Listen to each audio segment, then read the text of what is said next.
Good afternoon. Thank you for gathering here. I hope you've managed to have your lunch.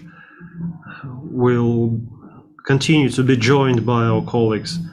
Some people have left to see the new residence, Vixa Air.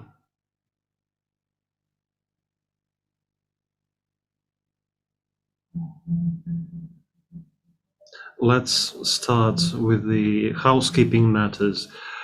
You can speak whichever language you like, but if you require translation, please take a headset.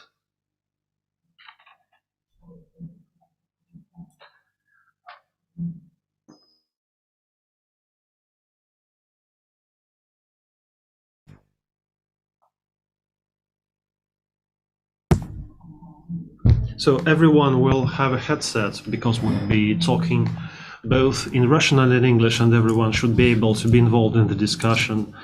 We are still expecting Kristen Mills to join us. I think she has not yet come from lunch at the residence. Let me give you a brief introductory remark, but overall, we'll structure our discussion like that. The floor will be given to the artist. We will listen to their presentation, and we have an opportunity to have a spontaneous reaction. We split our responsibilities with Elisa Bogdanaite as follows. I speak first, introduce the artist, and Elisa is responsible for the spontaneous reaction. And it will be up to her whether she reacts herself or will enable someone from the audience to react. We are hopeful that once we saw the materials by our distinguished guests, we'll go into the open discussion mode.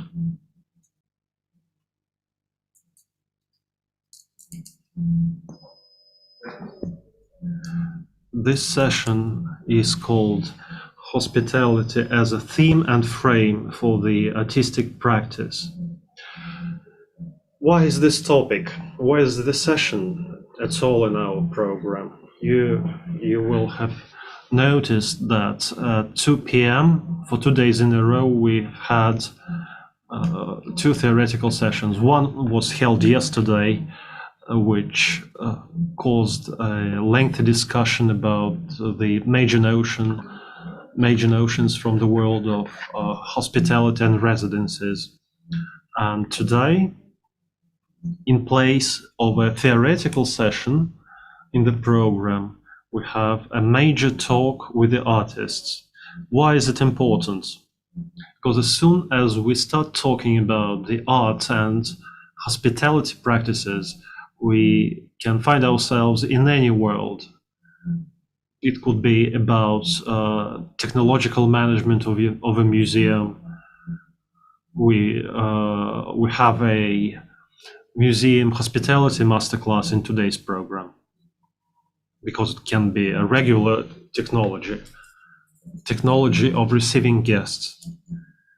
Or we can find ourselves in the hotel industry, or in borderline worlds of the business etiquette, like some of us had a chance to see yesterday evening. Hospitality has a very practical dimension, which is very far from Derrida's notions, if we talk in familiar terms. And when we were preparing the conference program, I wanted us to go beyond the practical matters.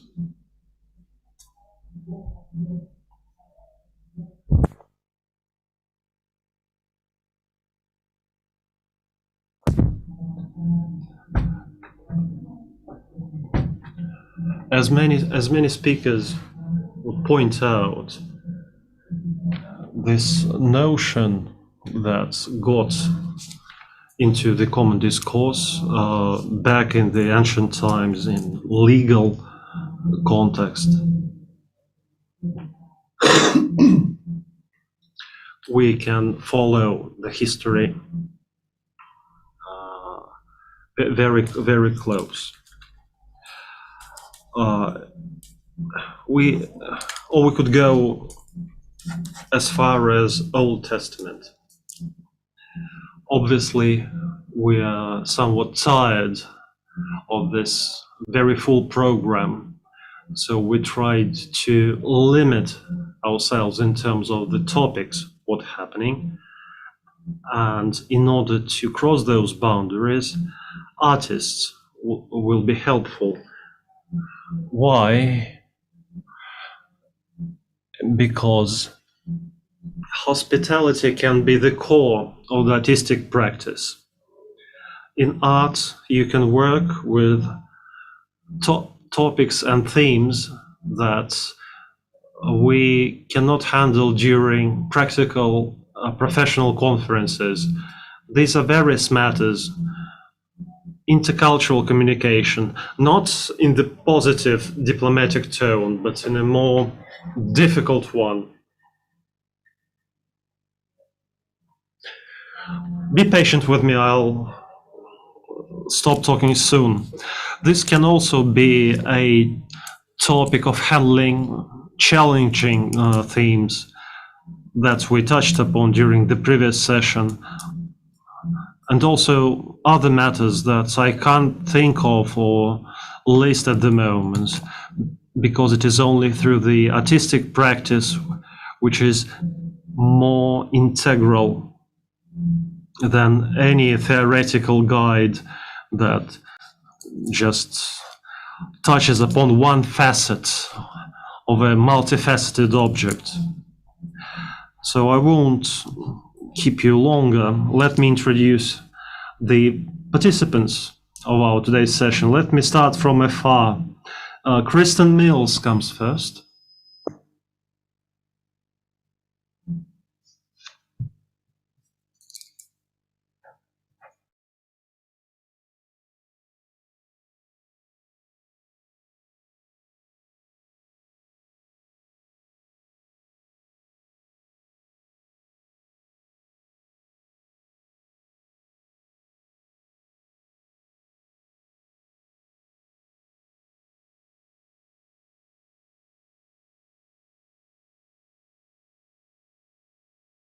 Introduce Kristen Mills, artist that lives between Vermont and New York, constantly on the move. And Kristen is with us today, thanks to being this autumn in CCR Sling residence in St. Petersburg and sticking to the practices of the hospitality. We offered to her to extend the residence and to see Behzad as part of our conference and talk to us about her attitude to hospitality. Well, obviously, artists will have their own practices to talk about, but we'll see how it goes. Next is Andrea Zeitling, artist, architect, film creator from Vienna. Andrea is with us here today, again, thanks to the residential brotherhood that we are strengthening by our current meetings. Andrea is currently a resident of Fabrica within the partnership program between Fabrica and Austrian Cultural Forum. Andrea will talk to us about her own projects and will show her films. Taus Makhacheva, the next one. Taus, hello.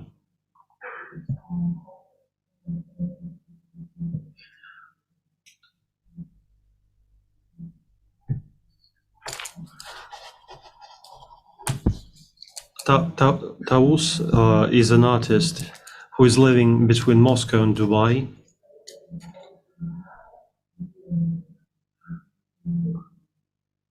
Everyone knows Taus, I think. And for me, it would be very interesting to think of such angle of hospitality in connection with Taus when you are visiting major international projects such as Biennial in Berlin, and among the works by the Russian artists, you always see something from Taus, which is also connected to the topic of hospitality. And the person sitting closest to me is Behzad Nuri, our guest from Sweden. We met each other in Stockholm, but the last time we saw each other was in the town of Asbest in the Urals. Behzad will talk about Asbest hospitality. So there was a residency program within the framework of the Russian Industrial Biennial, and we have its curator here in the audience today. So let's start with the most interesting part. Taus, would you mind starting?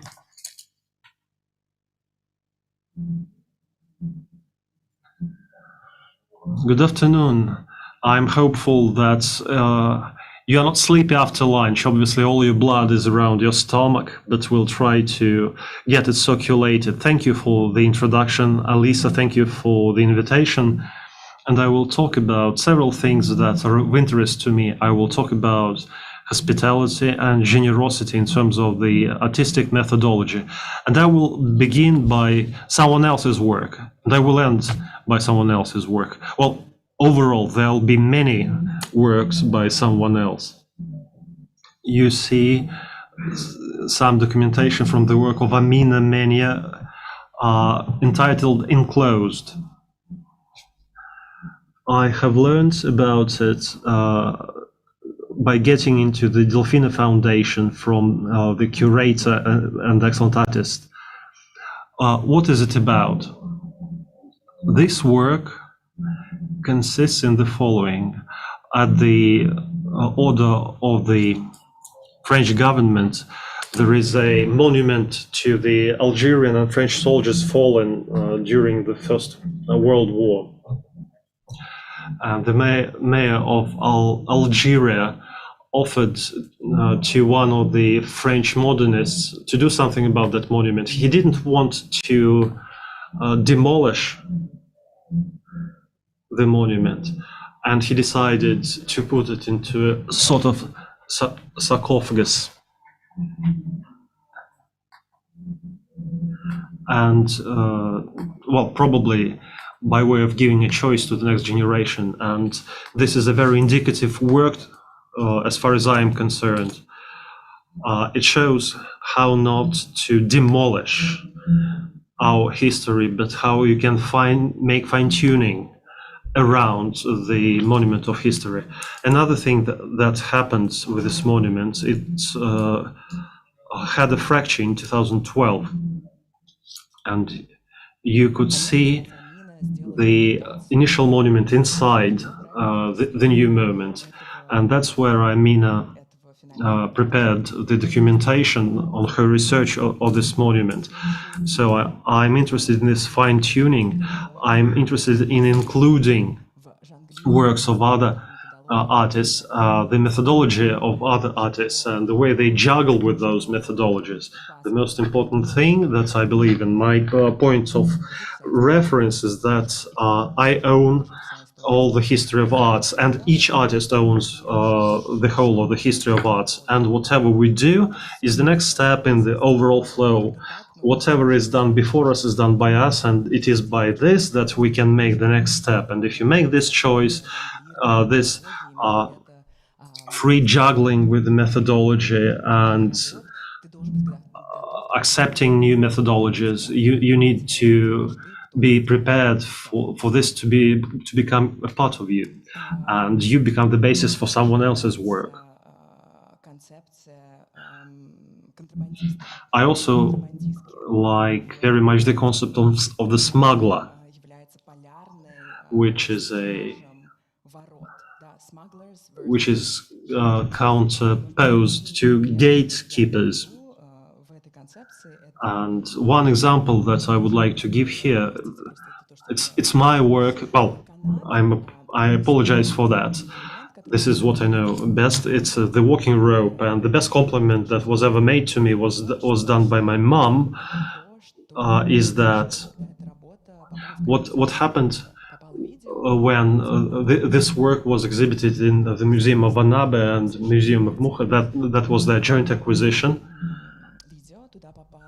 There was a video,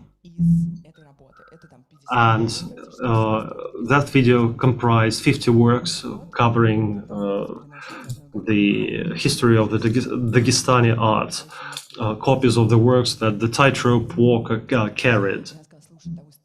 So we would talk now about the optic.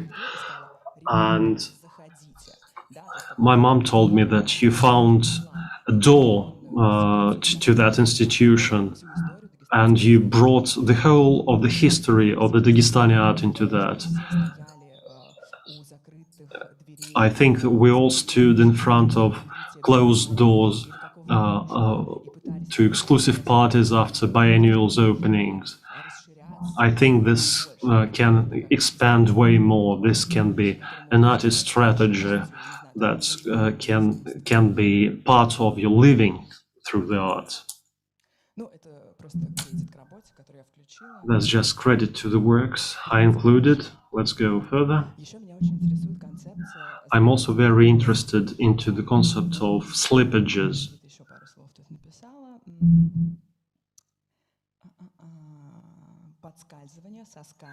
Slipping, slippering, slippages of all sorts. I believe that's how my dialogue with other artists' work started. And due to this misunderstanding, lots of my own works appeared. For example, Caracal. Right now, you see True North by Isaac Julian that I saw in 2006 at the Freeze Fair, and I thought that's a furry man and whatever was happening, and I started thinking about my own work, Caracal, when a man of fur would do something to mimic the horse, and I couldn't be stopped. I was in a sort of skidding, in the slippage. And I believe that it's a very generative strategy. And the screenshot of my work that was designed by me when I misunderstood Isaac Jr. So I reworked a little bit hospitality into hospitability, because I think hospitality is not about just giving the flowers or the towels. So when you come to someone else's places, there is certain circulation. It's not about just getting an accommodation. There has to be a special effort of hospitability and the space of hospitability. There is a work by John Gerard, Infinite Freedom Exercise.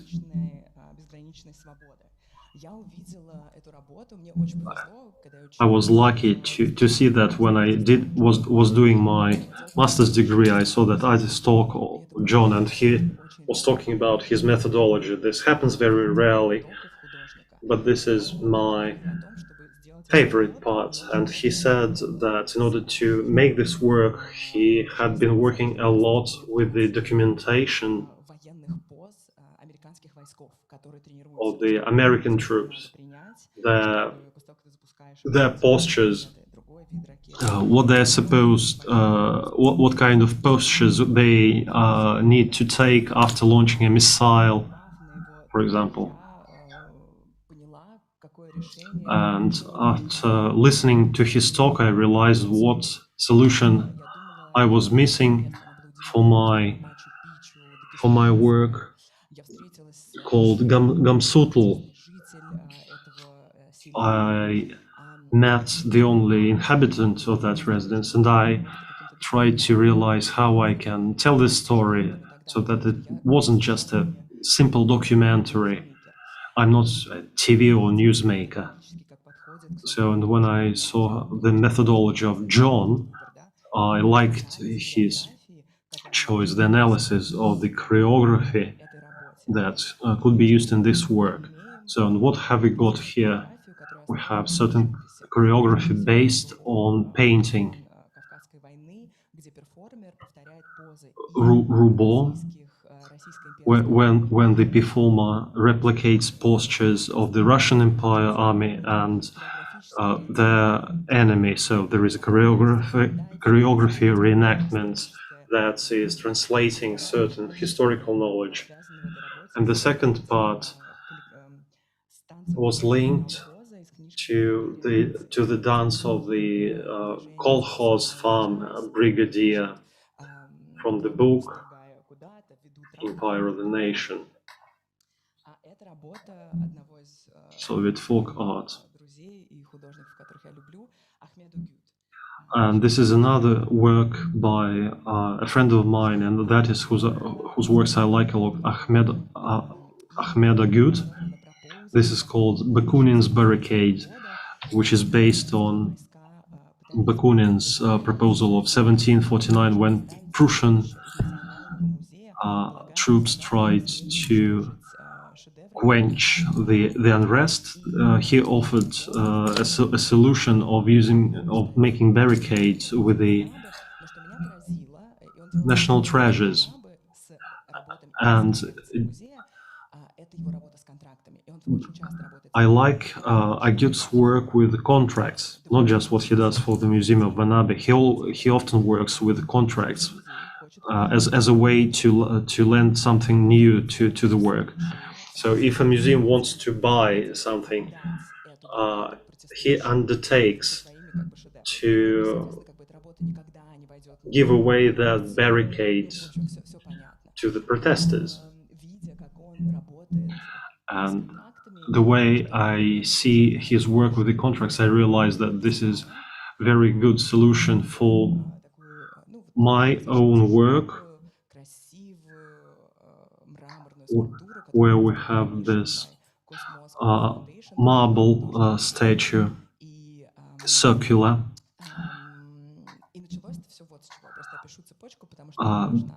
I will talk you through this sequence of events. So I wanted to build the true circular road, but I stopped remembering the practices of the mid 20th century. So I decided that it has to be a dialogue about how the artist lives and what they need to do to survive in the today's world. So it was a beautiful but difficult work, ring road. So there was a contract, a public offer.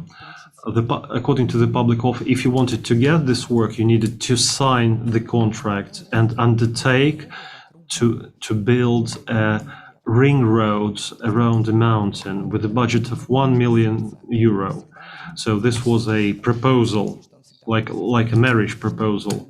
I'm hopeful that it will forever remain suspended. And this is a question about what the artist needs to do in order to survive financially in certain circumstances. Refusal refuses the terms of question itself. And I believe that this particular work is described by this quotation. That's an example of the contract, just part of it. Going deeper into the next work, Charivari, which was a commission for the Rat Center in Baku. I normally come to do my research. I look for everything. I watch everything. I looked at the oil-based cosmetics. I listened to the tales by the taxi drivers. I walked around the most common tourist routes. So I'm trying to imbue as much as I can over the several weeks that I'm there. And then I try to realize what theme is looking me in the eye and what remains. And what remains for us is something dedicated to the circus. It consists of 3 parts. And you see, there is a great number of people listed here. I worked with Alexander Sniderov, writer, Masha Serova, an architect, Panika Derevia, costume designer, Kristina Chernявskaya from my studio, etc. And we had this big installation, either a drawing in space or imaginary circus, or some fossils of the Russian circus, as it may seem. This installation also had costumes that cannot be put on, costumes of the aliens or ghosts. Well, yeah, yesterday I remember at one of the panel discussion we had ghosts. This is one of the archive photos, which often serve as a base for developing installations. Certain elements that we find in archives are then translated, modified, digested, and this digestion has become an important term for me. I am quoting Paul Behzad now, because you collect everything, you collect this archive, and then you transform it into something else, into a different image. These are preliminary drawings for the costumes from the archives. So this is what I call spaceman or disc thrower. He also reminds of a mosaic that appears on this slide. Clown pants, or master of the ceremony. So this is the tamer costumes. So these are all substances coming to life. So that's how they were suspended.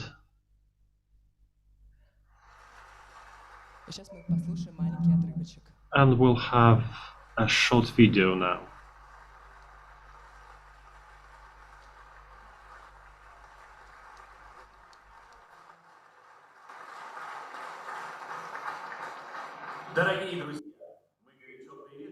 Dear friends, we welcome you heartily in our ceremony.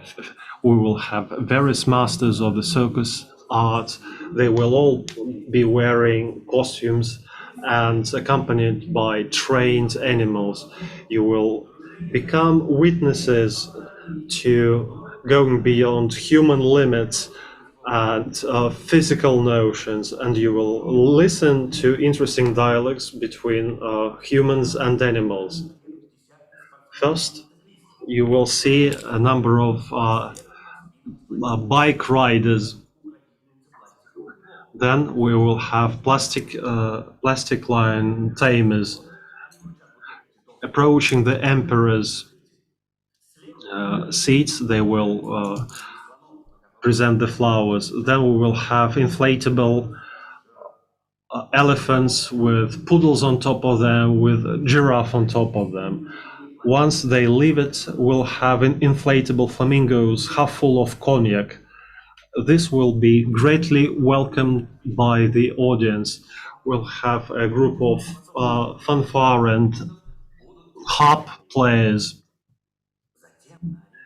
Then we'll have moving platforms decorated by garlands of live flowers and tamed Baku tomatoes. Everyone knows about the main property of Baku tomatoes. They disappear better than anyone else. No illusionists can compare with them. They can be rivaled only by sturgeon caviar that can also momentarily dissolve. So we have our tamers getting exceptional results from the tomatoes and caviar. They don't just disappear; they never appear at first. So all axles, and all moving parts will be oiled with crude oil. Special sprinklers will siphon pomegranate juice full of various antioxidants and other useful elements. This was all be met warmly by the audience. Synthetic bears, lion ventriloquist, accountant, heavy lifter, and one circus pole will all be presented to you. Please welcome.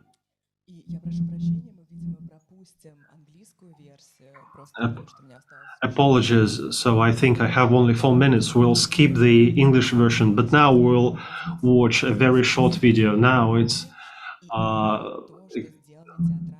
an exposition in Uaden, and this is what some theatrical students did, a small performance within this installation.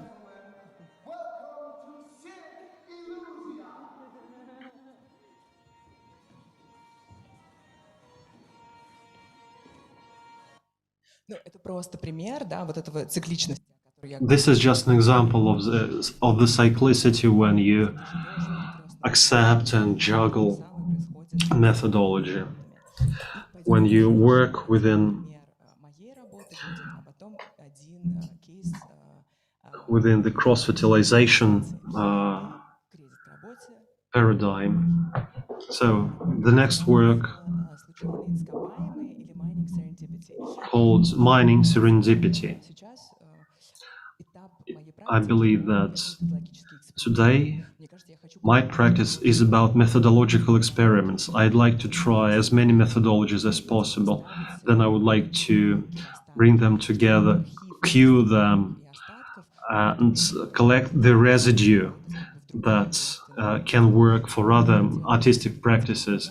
So I make all those gigantic installations and then decorations. So these are bodily orientated artifacts. This was commissioned by the France Material Centrum. I was invited to work within the program called Solitude. It was very important for them to see how we can be present in a meeting with art one-on-one. And here cyclicity is very important to me. So this work is sold for the production. It's unsigned, unlimited, but enumerated. It's 595 euros. It has nothing to do with my market prices.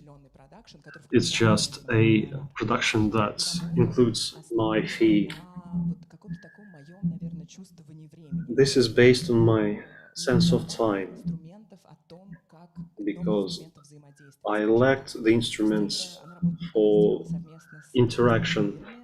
This was done jointly with Mineral Weather Jewelry House, and each pendant corresponded to an imaginary feeling that we lack. I will talk about one of them, the small pendants with that's linked with multiple discovery and steam engine effect and accidental pleasures. There is one term from cyberfeminism that talks to us about different inventions happening at the same time across the globe. They are all linked by the simultaneity. So if this happens, It's about feeling through time. It's this general flow from whence I started. So this would be it about my work. And right now I would like to speak about this woman named Delfina Intercanalis, who founded the Delfina Foundation in London, which is a residency program. And my favorite one is Politics of Food, that I was delighted to be part of. There is an open call for Russian artists now at the moment, and you see here what they offer. You are not supposed to do anything. You just go there for 3 months. You live in fantastic conditions, and you can try new formats. You are not expected to make any work and leave it in the residence. You are just shown new worlds. You do new collaborations. You communicate with the artists that you wouldn't have met otherwise, who are interested in the politics of food, for example.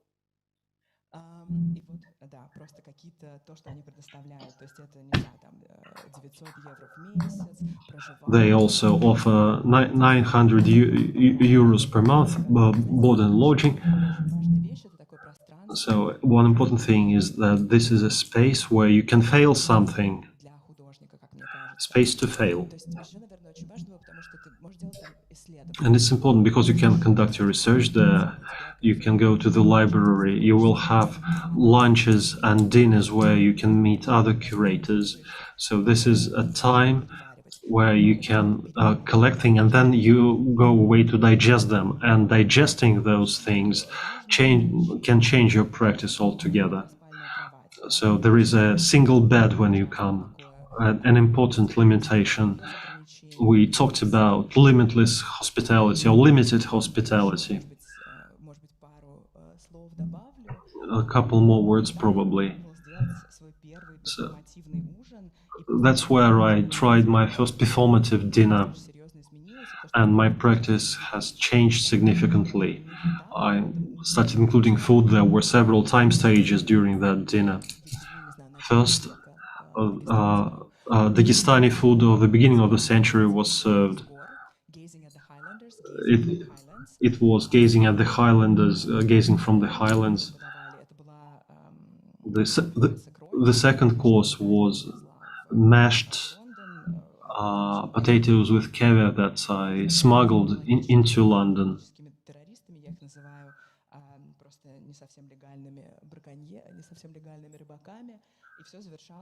And it was all concluded by modern desires. A cake shaped as the Chanel lady bag, and ice shots of vodka. And one last example that I would like to show you, another Delfina Foundation project called the Wedding Project, where I was fortunate enough to make one installation. So there were 10 changes of courses, and each change of course corresponded to the stage of love: admiration, passion, insanity. So I prepared inedible cake, but edible plates and forks. So, and my favorite example is the work by Candice Lynn, Beggar's Revenge Chicken. So within those clay faces, chicken, so you need to break this clay face in order to get to that. And those faces were taken from the top 10 art forum, most influential people of that year. Thank you for your attention. I will stop there.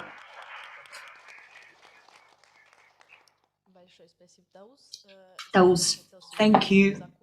I'm just wondering what kind of chicken was there inside. Oh, it was tasty chicken baked in a clay pot. It's really very tasty. Well, while the audience is getting ready with the questions, I have 2 questions. Well, first, thank you for joining our discussions. And thank you for this space to fail formula. It has not been mentioned by anyone yet. Probably it was mentioned by our at our design session in Nizhny Novgorod when we were talking about what we wanted to find. And we were talking about the space where you could fail to do something. So this is a kind of a safety net for an artist.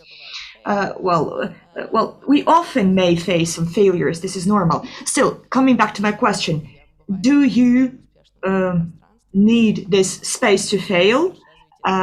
Can you elaborate on that? And my second question is, so summing up everything that you've said, while we were preparing for this conference and we were talking to each other, Zhenya called your approach as the hospitality of ideas. Now, after your presentation, you speak not only about hospitality of ideas, but you speak about places and place-related narratives and the archive interpretations and open doors for people and open doors to certain statements from the past and certain images, artistic images and art objects. As far as I understand, well, there are some essences that are enlivened. I didn't got that, frankly speaking. But, well, many things emerge and get a chance to be revived. And you mentioned the word rejection. And this is the rejection which does not imply any questions. Probably that's what you've meant. At least that's how we understood what you were speaking about. So, how do you draw this borderline between where your hospitality ends? So, depending on what you invite into your world, your images appear and your career develops. So what you let inside yourself and what your hospitality applies to is basically what we see, and still there is something outside this hospitality home. Oh, let me start with the very beginning. So, space to fail. Yesterday, I visited one of these sessions, and I talked about my failures last year and this year. So, this notion of a successful artist does not exist for me. The question is how accessible our rejection folders are for other artists. Usually, I speak quite freely about this rejection folder. Well, hospitality of ideas is a very nice notion. It was Zhenya who proposed it, and based on this notion, I tried to bring together my today's presentation. Well, rejection, let me quote once again, a real refusal refuses the term of the question itself.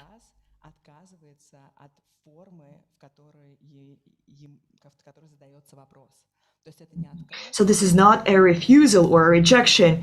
This is the answer to the question that you want to get. So you go above, you broaden the horizons that the institution gives you. And this is part of the artistic practice. Now I am part of the Abu Dhabi Louvre game practice. It's so big, it's so huge, gigantic.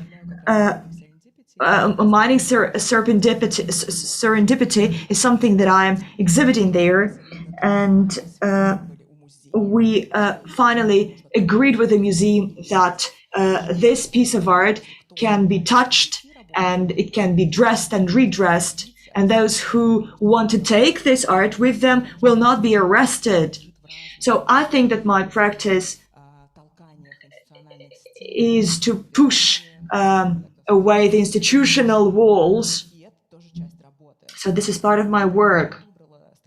And my strategy is that I speak the same professional language, while others may choose different strategies. So where my hospitality ends, well, I think a lot about it. I think it must end somewhere where I'm not invited to, and whether I respond with the same gesture. But I do not want my solutions to be determined by how others behave towards me. I don't want that. For me, there are two artistic worlds that you choose. Either you choose to live in a competitive world, or in the world where you do not share anything, do not share any contexts or ideas, you do not contaminate others with ideas, and you are not contaminated by the ideas of others. So, and this cross-fertilization paradigm is a very generous paradigm that is something that I value, and I try to surround myself with the people who make similar choices. Well, probably sometimes I tempt people into my world, but, well, this is what the world that I choose. Thank you, Taus. Speaking about this rejection folder, I was not taken to the politics of food and Delfina Foundation. Well, dear audience, dear members, if you have any questions to Taus, please keep them in mind. We will have a chance to get to them after we listen to all the participants of our today's discussion. And now move on to Kristen Mills. Kristen, are you ready to start? I think so. Hi, Privyet. Is that right? I was told so many different things of how to say hello and goodbye, and so I get so nervous, so I just say hi. Great. Do you have the clicker? Okay, so let's see. First of all, I want to apologize for being a few minutes late. I was told by somebody in Russian that it didn't start until 2:30, that the time had changed. Obviously, I don't know Russian, so I misunderstood. So I'm a few minutes late, but here we go. Okay, my name's Kristen. I'm from the United States of America, and I am super happy to be here, and I mean that sincerely. I did not expect Russia to be so warm and caring and inviting, and I've been pleasantly surprised. I'm even embarrassed to say that I'm surprised. Maybe I should have expected that. I didn't know what to expect. We all watch TV, right? None of it's real. So anyway, I just want to say I'm extremely happy to be here, so thank you for having me. Okay, which button do I press? The arrow? The arrow. That one, okay. So my work is the opposite of Taus's in the sense that it is all about me and my work. And that is how I understand the world. The first few are just going to be some images, and then I'm going to show you some videos. So this was a show that I had in New York City just last year. It was my first solo show in this city. So it was just all my work. And I was invited to basically do whatever I wanted in the gallery space, which is pretty unheard of. And so I decided to stage it as if you were walking into one of my videos. So I do a lot of props that I make out of cardboard and plastic, and kind of this inside-outside space is maybe a little blurred. And that way I was inviting people in to see what it was like to be in one of my videos, which I think worked very well. So I do a lot of my own staging, and I think this is where it comes down to hospitality. And I think of staging as a way of setting the scene, mainly setting the tone of what someone can expect. Expectations are difficult, but what someone can expect. And so I will put myself into these little scenes. They're tiny, so I make myself really tiny, and I put myself into these videos. I make my own forests because I like my forests a lot, and so I change them up all the time. I hike a lot, but I'm always making my own things. This was obviously my spacecraft you know, the big space race again. So this is my version of going into space. There is a video about a dryer lint issue, and that's a still from that. I don't know if you can see the dryer lint in the middle. That's real dryer lint, but that's not a real spacecraft, just so you know. Because I know this, what's real and what's not real, that line gets very blurry. Oh, right. And so we'll just show a clip.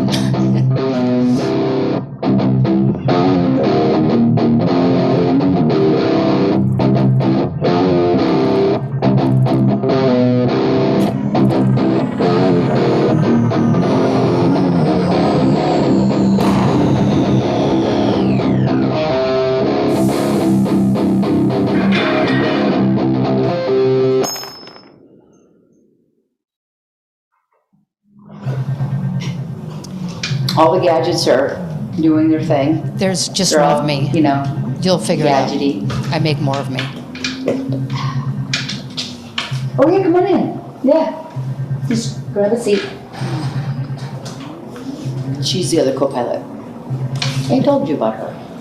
Oh. Yeah, she's, you know, still working on herself, so she's like literally a shadow. Okay, I don't remember you telling me. Yeah. Well, she's not a fully formed person. It's okay. Cool. Hi. Hi. She'll get there. Welcome. Welcome aboard. Right. Oh, don't forget to put your hair up. Yes. We're really strict about those regulations now. Yep. Wow. Okay. Looks good. Yeah, it looks good up. Looks real good.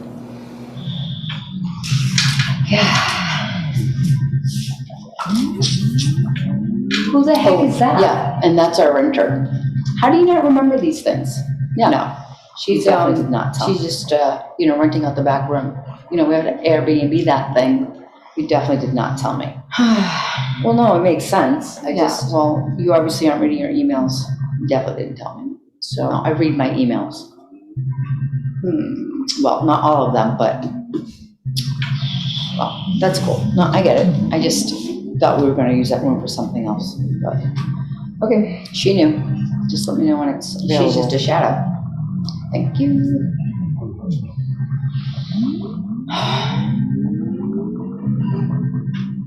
Can you see that? What is that? Okay, so in America, that's really funny. All right, you'll get it slowly. My work is a slower read. I understand that. So one thing that I learned when I started doing residencies was I had relied in grad school on other people to do collaborations. And then when I went to residencies, I was like, what do I do now? And so I started collaborating with myself. And that is kind of another form of my hospitality. This one's really slow, so just wait it out.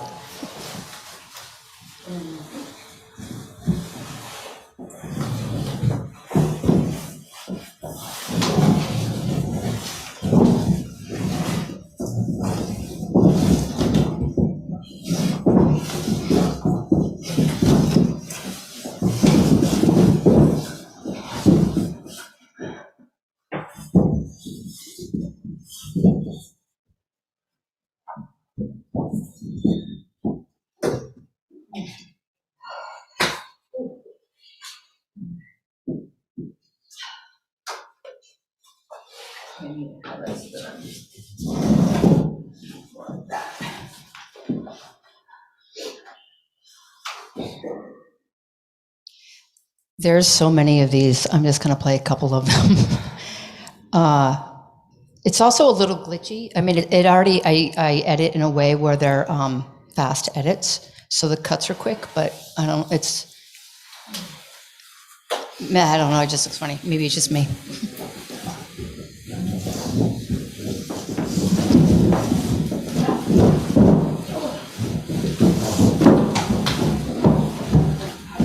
And another thing I want to say is in setting a stage, I often will just choose a prop, some kind of prop that becomes kind of a character itself. In this video, there's one chair, obviously, because there's one me, but that chair becomes an incredibly important prop for me. It's kind of like my other half or something, and you'll see I have props that come up later. Okay, we'll just do one more because this next one's my favorite one. Oh, you missed a skier, but a skier came in. This one is a little bit more about accessibility. I like to deal with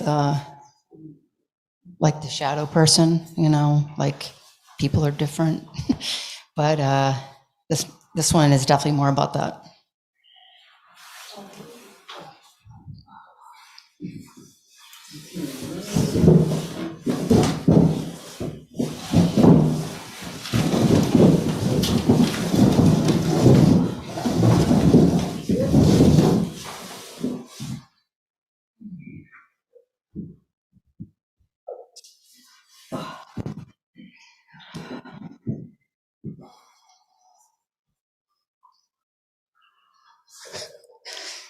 I don't know why it's glitchy. Okay. You'd think I'd be sick of myself by now, but nope, here we go. Just gonna keep going.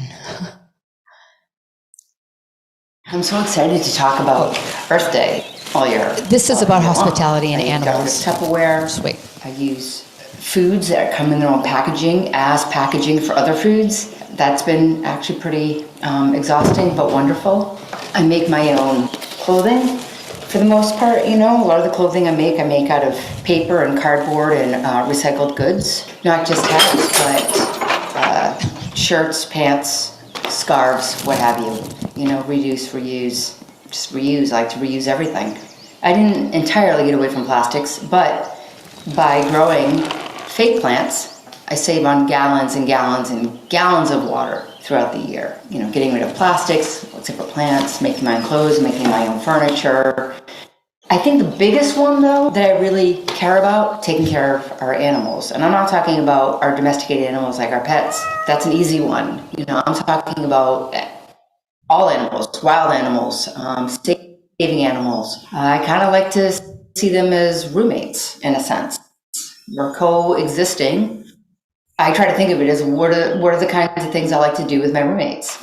There's eating, sleeping, grooming, hanging out, watching TV, loving, cuddling, exercising. Exercising is a huge one. Exercising is a good one in the sense that you can kind of figure out like team building activities. That's always fun, kind of supporting their quality of life, as I hope that they're also supporting mine. I love the things that we get to do together. It's pretty exciting. Obviously, the sound was way off from the video. It was timed perfectly, as all things are. Yeah, okay. So, I don't know why it's glitchy. Maybe just because it was made in America. Okay.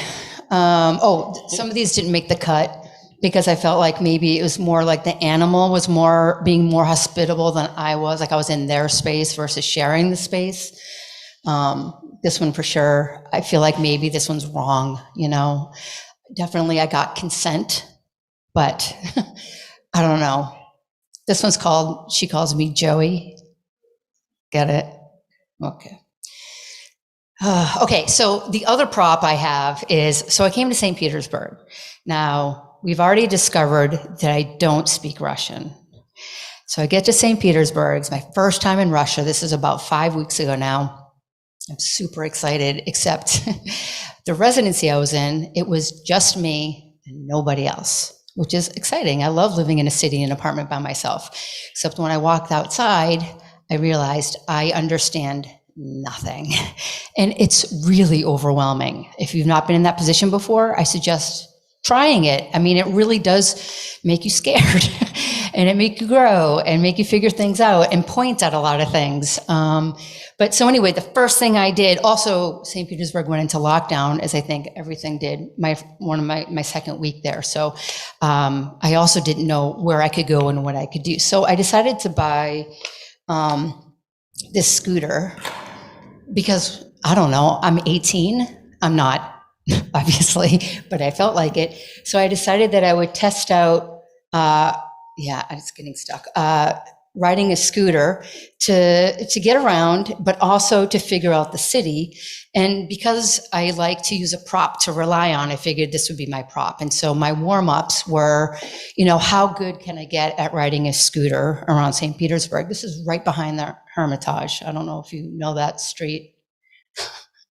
This was just warming up again. This is out in the fields. There was one really nice day out. This is when I was trying to decide to figure out how to do tricks. But I was trying to figure out, okay, so what is my space? What is my stage?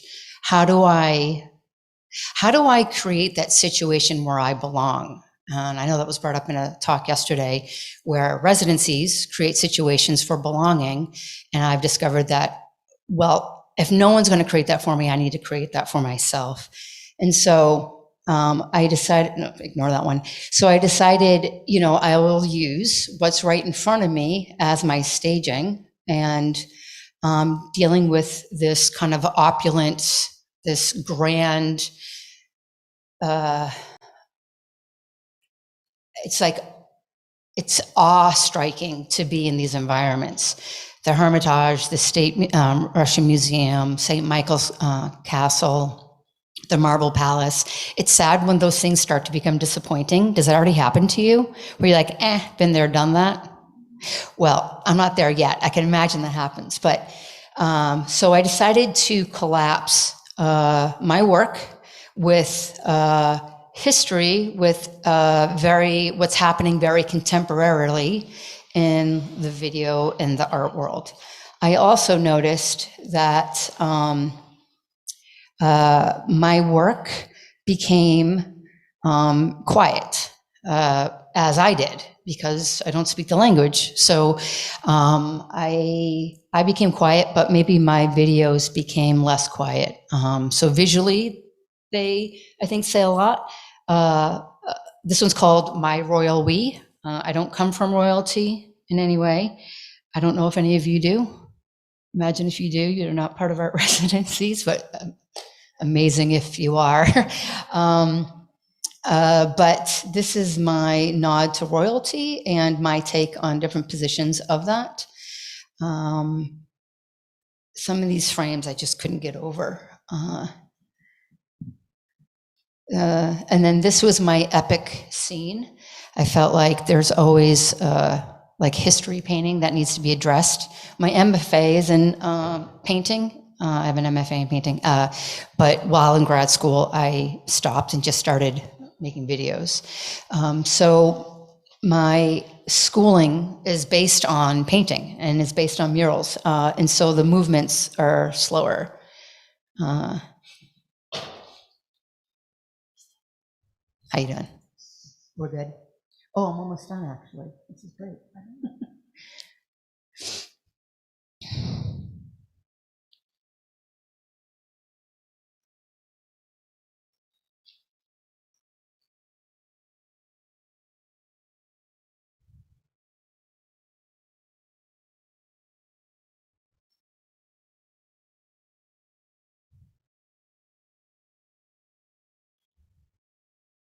Again, in the States, this is hysterical. People are dying. Can't believe you're sitting in your seats. Okay. Oh yeah, this is the last one.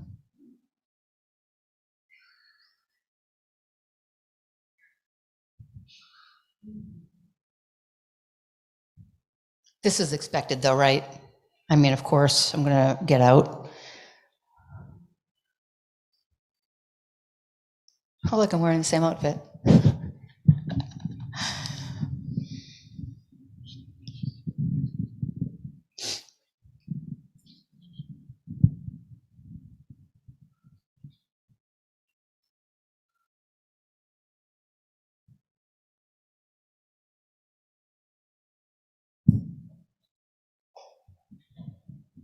All right, well, and that's the end.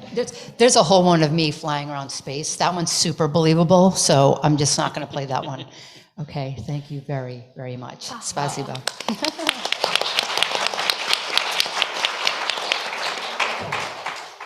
Большое спасибо, Kristen. Thank you, Kristen. Thank you, Kristen. I derived a lot of pleasure from this, like I'm sure most of us, all of us.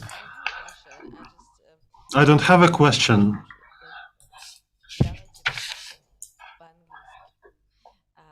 I just like this idea of hospitality, working on yourself, just kind of автогостеприимство. And I liked really much when you kind of creating the place where you want to be safe, be good, and just in Russian we say выдавать желаемое за действительное, да, здесь мы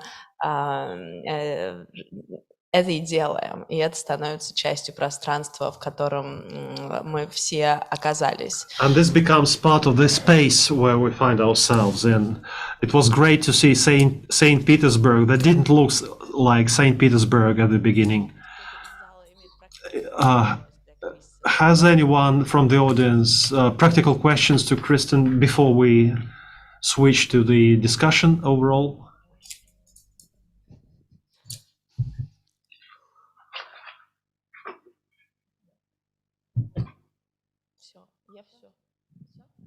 Ну, отлично. Тогда мы оставляем вопросы Кристен на All right, then we keep our questions to Kristen till the end of our conversation. автогостеприимство. So I also talk about Вспомнила про момент, auto-hospitality что резиденции создают ситуацию принадлежности. and that residences create the effect of belonging to a place. I believe that this is very important to get that back into our discussion. Thanks a lot for that. Thank you for your video. We often laugh in public in Russia, or rather seldom, so everything's all right, we just reserved. So I'm giving the floor now to our next guest, Behzad, who will talk about his perspective that we'll talk about tomorrow at more length. So I try to be close to the microphone at the same time looking at the screen. So Just take it. yeah, maybe it's better to do that. Like a star, like a rock star. So thank you so much for inviting me. I'm very happy to be here. It's such a delightful experience to meet, listen to a lot of very interesting conversation and also meet a lot of friends.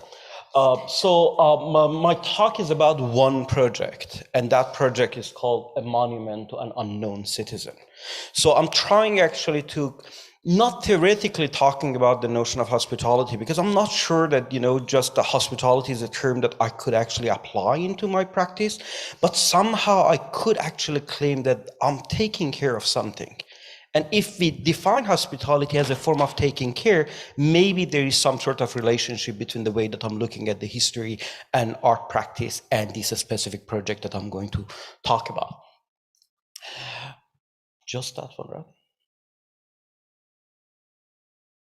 How can I? Yes.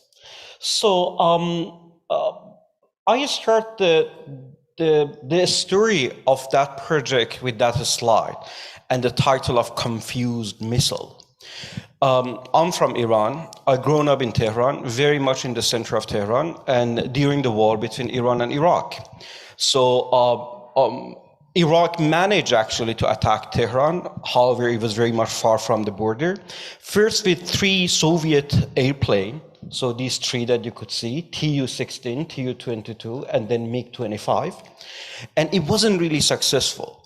And then they started to attack Tehran with the specific modification of Soviet missile, which was called Al-Hussein, which kind of resembles Saddam al-Hussein. But that missile was quite stupid because they could send it to Tehran, just that. But they couldn't really target any specific place.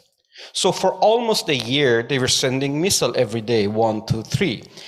And okay, so I'm going actually to some sort of dramatic story about the war, but listen to me. It was confused missile. It was a stupid missile. It could reach Tehran, and at the end, as you could see, the head had to be detached from the body with the very small explosion. You could see that the missile is coming, you see it on the sky, and then very small detachment happened, and the direction of the missile could be changed. So it going to the west, and with the last kind of redirection could explode somewhere else. So for us as a kid, was kind of amazing experience. Everybody were running to the shelter, we were running to the roof to see the confused missile. And we were talking to each other that going to the right, going to the left, and we were betting on that which part of Tehran will be explode now. So at the same time that we were playing with the missile on the sky, which one is that? Sorry, I think I'm... Also got confused. Yes, also got confused. Directions. Is this one, right? No, that's back. Ah, this is one. Yeah.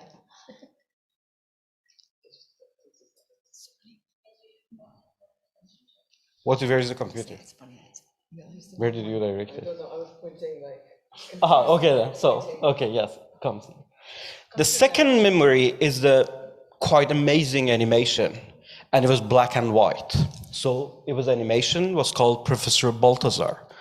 It was about a professor who was living in a utopian city, was called Balthazar Grad, and he was the god of the city. He could solve all the problem of the citizens by thinking and creating magic potions, and also with the kind of like creating a new object with that specific machine. So this is actually the memory that I have about Professor Balthazar until I saw that picture that is actually colorful. So the memory changed completely. So from black and white to something completely colorful. I started to trace that memory, that what is Professor Balthazar? How come I know Professor Balthazar? Later on, I understood, of course, based on the research that I have done, that Professor Balthazar is a production of Zagreb animation school in Yugoslavia during the Cold War. And that particular group of animator was very, very successful in order to produce certain form of ideas about animation and cartoons. They started long before, in the beginning of in 1950s, and they produced the first animation against Soviet Union. So the animation in Yugoslavia, basically after Second World War, started with the specific animation, they call it Great Meeting, based on the speech that Tito gave in 1948. So perhaps you know the story that Yugoslavia didn't want to follow Soviet Union, didn't want to be part of Stalin allies. In 1948, Tito gave a very influential lecture for 7 hours, and he talked about the specific form of independent form of socialism. And said, we want to stay socialist, but we don't want to have any communication with Stalin and Soviet Union. And then in 1950s, the first propaganda basically was made in Yugoslavia about why we don't need Soviet Union. And they call it Great Meeting. It was mainly criticizing Enver Hoxha and Albania. So it was the kind of turn for Yugoslavia to actually just jumping.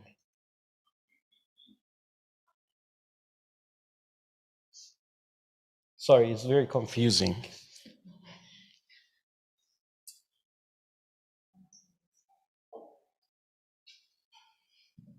The one before?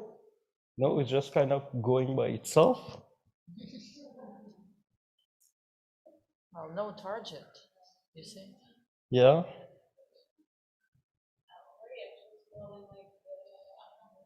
I'm not touching anything.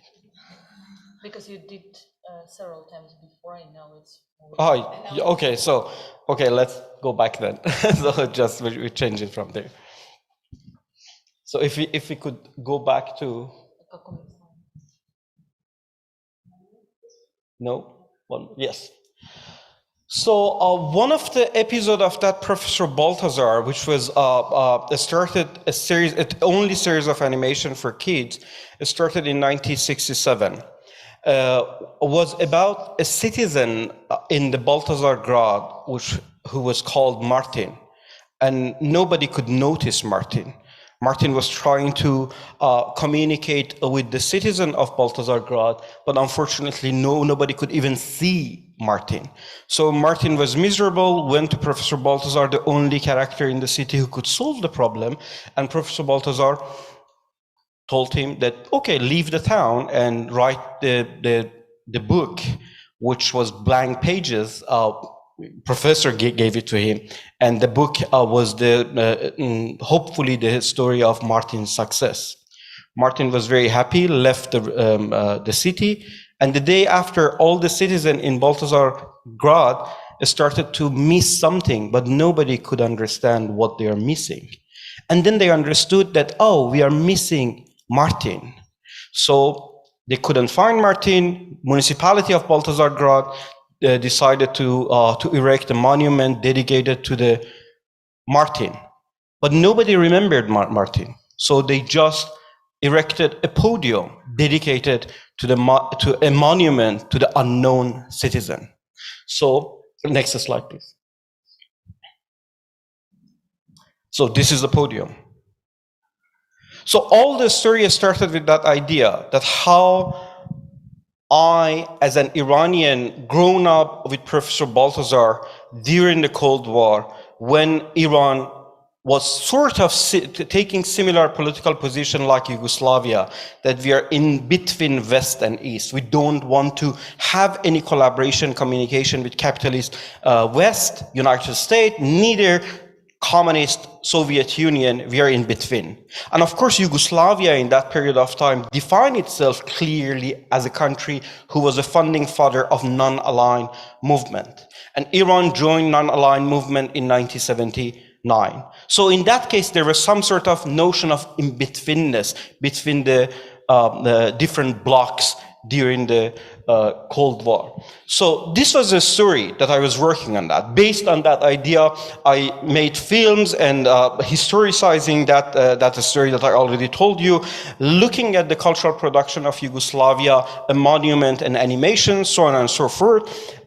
It will be actually a version of that project that I'm talking. It will be in Moscow in 8th of December in Fabrika, curated by Maria Lin. If you're in Moscow, so you're welcome to join us.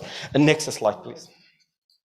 So based on that monument, I created actual monument as a form of playground, monument to the unknown citizen.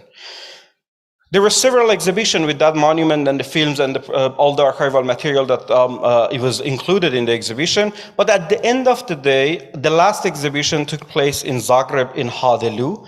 And I decided to donate it to the city of Zagreb. So it was open call. We received 15 proposals from different institutions, public institutions, that they wanted to host the monument to the unknown citizen. And we decided to give it to the Ivana Gundelica Elementary School, which their yard is not private. The yard is access to the public and is open yard. And is the school which focus on minority issue in Croatia. So it's a public, permanent public monument / playground / social monument in the city of Zagreb. Based on this idea, I was invited by Ural Industrial Biennale to do something in the residency there. Next slide, please. So how is it possible to bring the same story in another context? And then, of course, with the help of Vova, he proposed asbestos and said, okay, we could locate that project in the city of asbestos. I wasn't necessarily happy to just take one object and put it in another place. It was very important for me to see that what is happening for that object if I present it in the other context. So the city of asbest, as you know very well, of course, is very much related to asbestos. It has the largest asbestos mine, functioning asbestos mine in the world. There is 2 explosions per week. So, and everything is connected to that place. So is a sort of environment that I call it hyper-politicized environment. Everything is related to politics. Everything is related to the anti-asbestos campaign. Everything is, of course, being from that city, of course, is very much stigmatized in a way. So what is the notion of a monument to the unknown citizen in that particular city for me? Maybe hospitality is coming into that frame from that point. That what is my role as a foreign artist who are invited to be somewhere? How can I position myself in that sense? Sometimes I think when institutions invite artists to the residency, they are following the same kind of logic of a storyteller that Walter Benjamin defines, that a storyteller is a person who is coming from far land to tell the story from that land. So, but in that case, it's not necessarily far land. Is it possible to locate it in that location? It was a challenge for me. The stories that I heard in asbest, based on the first trip and research trip, as we call it, the city that even sun cannot burn it, is a kind of metaphorical name for the city that is asbestos, is isolation material. The gloves, the first object which was built by asbestos was the gloves. The wine and the fire. I will tell you about this story which took place in the early 18th century. And also laser the skin. That the people that they were in the magic, they were very the asbestos, and they walk in the fire, and fire could not burn them. Hence, they call it magical elements. Next slide, please. The project was supposed to take place in that Palace of Culture, Maxim Gorky Palace of Culture. And this is actually interesting to see that how the relationship between the notion of unknownness and that particular site connect, which of course was very much suggested by the curator. As you could see, you could clearly, of course, if you're from Russia, you know that is a very classic Stalinist House of Culture, was built in 1955. It was finished in 1955, and it was built by German prisoners in Gulag, very close to the city. Next slide, please. It has 2 monuments from very well-known Russian artists, Neizvestny. And this is actually the linguistic interesting relationship, that Neizvestny in Russian means unknown. So everything started from that kind of relationship, not asbest. It started with, we have the earliest work of Neizvestny there. Is it possible to create another monument dedicated to the notion of unknownness, but linguistically has a clear relationship? Next slide, please. Next slide. And of course, he is famous because of that 1962 encounter with Khrushchev when, well, I tell you the story that you already know, but let me just tell the story because it's interesting to repeat it. That Khrushchev came, got into the power, started to get rid of the notion of Stalinistic statistic and statics, and also somehow bringing the notion of abstraction again, maybe somehow. So there was an exhibition in 1962 in Moscow, which they introduced some artists who were working with abstraction, and Neizvestny was one of them. Interestingly, Khrushchev came and apparently looked at some objects that he made and quote that, what is that dark shit here? And Neizvestny was very furious, said, you're not allowed to talk about my art in front of me in that way. So it was well documented. And even it was even celebrated, of course, in the West. Next slide, please. Those earliest work of him, as you could see that this is the House of Culture, two monuments that you saw from him was from 1955, and both of them are looking at the mine, and you could see that the location of the mine in relation to the city. Next slide, please. And of course, some very small history that everything in that city is very much related to that production and mine. Next slide, please. Okay. So we jumped. We jumped. Maybe we could go to the actual production. Следующий. This is important slide because well, the land doesn't have value in Uzbekistan, so they didn't really build new they didn't develop the urban area almost since 1955. Hence, there's a lot of playground still there. So I haven't seen any cities. Maybe the other cities kind of similar to Uzbekistan identity, you could find the same kind of urban planning. But this is actually one of the cities that I haven't seen that number of the playground anywhere else. So every 2-3 blocks, there is one playground. And of course, the thing that they do is just renovating it by painting over and over. And there's the last slide, the previous slide was the oldest playground in the city. Yeah, we could go. Interestingly, Nizvestny immigrated to Sweden after when he left Soviet Union in 1977, and he was living during the summer in Sweden in a very small place near Stockholm. And he was producing a lot of work there. So we have the first museum dedicated to his work in Sweden. And his bedroom, basically, and a studio designed by himself. And he was trying to learn English by using Walkman in the picture on the left and painting outside. This is his bedroom. And of course, it was very important because apparently KGB came and tried to observe, and that story was very much interesting for some local naive painters. We could jump to the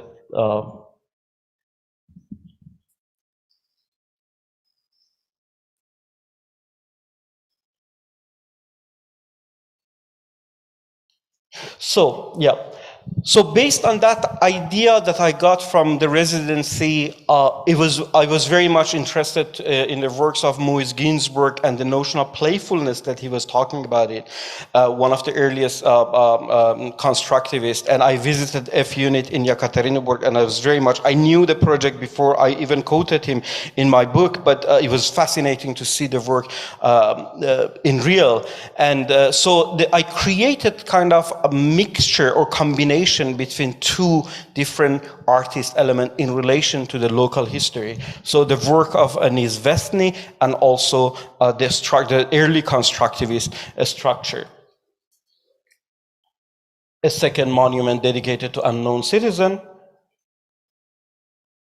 and the exhibition in the House of Culture, which later on donated to the city, and it's actually in the city of Uzbekistan right now. Thank you.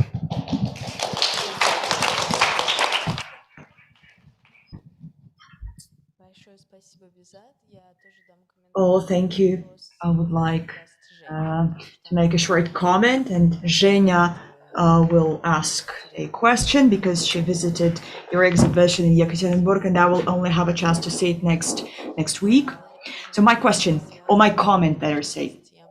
So my comment relates to what you said at the very beginning, that hospitality is not part of your methodology, and that's difficult to apply to your works.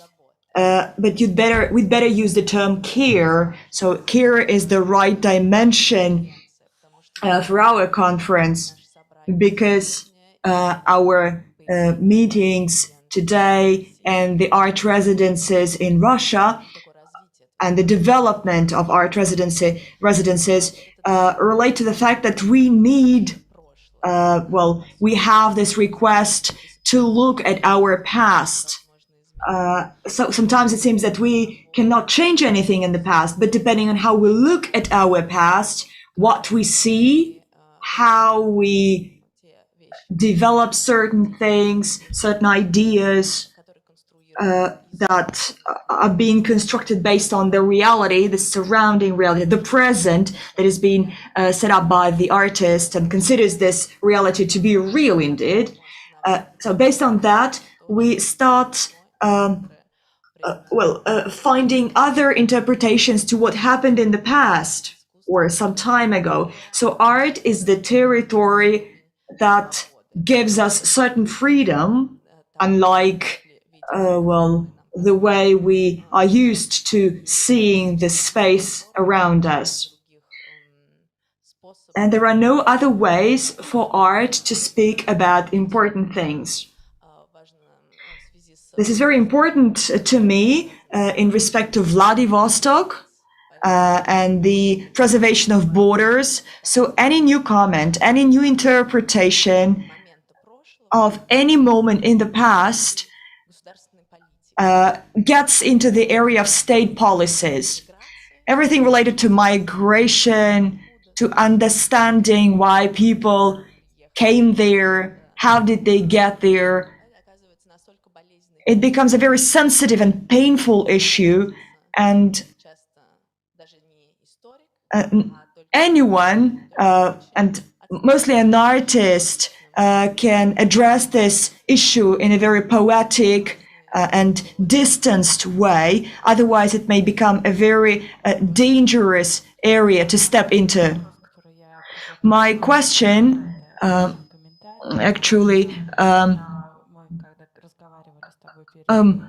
we were talking to you before this session, we were talking about political art and hospitality towards a topic, towards a theme, and you gave a very detailed picture showing that in asbestos, everything depends from asbestos and asbestos. And when you go to asbestos, there is a welcoming word saying welcome to the town of mountainous linen. Proceeding from what Alisa has said, I would like to say that the artists who decide to work with a local context, policy-wise, they step onto a very thin ice. So probably you could comment your position, your stance on why you work in asbestos, but you do not work with asbestos. Is very important question for sure.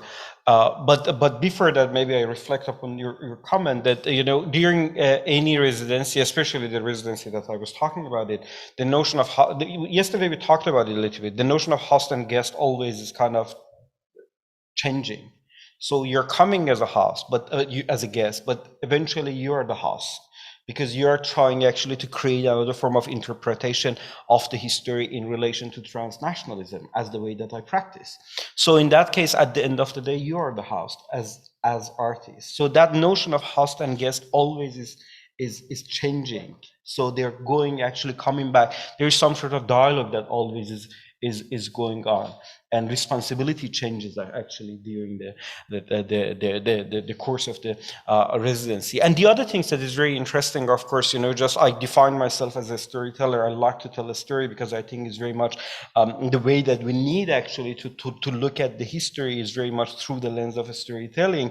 And one of the very crucial responsibility of a storyteller is to be a good listener. So if I don't listen, I cannot tell the story. So this is the kind of like the method that I like to practice, because I enjoy listening, and then of course tell again. For example, the story of the Khrushchev, everybody knew that in the Russian country, but I love to tell it again. And in relation to political art, of course, this is very one of the most challenging work, not just the work that I have done in Asbest on Middle Eastern artists, always there is some sort of expectation or projection of the form of art that I have to produce based on the grand narration of political order. And I found it quite, first, annoying, secondly, problematic, because it doesn't give me the possibility to talk about some very important, crucial macro history, which could change actually the interpretation, observation, prediction of the history. Not just history, as you mentioned, history is not important. History is important that how to interpret it in order to change our today. And also the question that I always ask, that what is the future of our collective past, is not today, is future. So there is a kind of link that how to look at the contemporary history, how to interpret it in the current time, and how to look at the future. Because when I produce monument is the gift to the future generation. Thank you so much, Behzad, for this. Спасибо большое за ваш ответ. За ответ. Я бы... Reply. Well, it's impossible to stop. Behzad noted two very important issues to me. And I think these two issues are like starting points for two things added to our program. So let me clarify this, and then we will pass over to Andrea's presentation. But before, let me just say two things. So we need to finish by 4 p.m. So an artist being in a residence gradually turns from a guest to a host, and that is why we arranged the Hospitality Materials project, arranged by Leonid Batalov, one of the members of the Vixa Art Residence. And another thing, a storyteller is a good listener. I think this was a very important starting point for me, because I was thinking about that a lot. Everyone who can tell stories can be a good listener, and everyone who tells stories here or there, traveling from one place to another, and artists turn into such storytellers. That is why in our program we have a session about artists telling what they think about art residences, because art residences learn about each other only based on what artists think of them. And now we have the last but not the least presentation. This is Andrea Zeitling. Andrea, please welcome.